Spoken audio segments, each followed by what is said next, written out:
So, ayan, for today's video nga mga guys, tayo ay bibili na naman ng iluluto. Charot, ikukulong sa aquarium ng ating boss akong.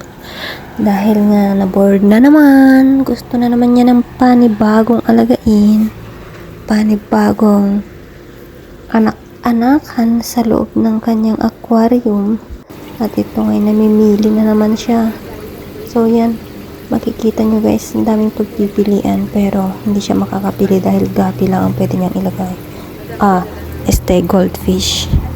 Dahil kung lalagyan niya ng ibang isda, sila na naman ay magkakagatan.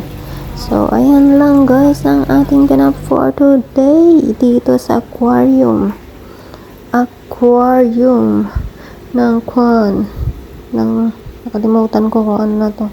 Basta dun sa bilihan to ng aquarium sa Suki ni Boss Akong. So, ayan. Ang gaganda na guys ng mga paninda nila. At affordables lang naman. So, pagbigyan natin. Dahil bihira lang tayo. Mabudol. So, ayan lang guys for today's video. Thank you for watching. Babush!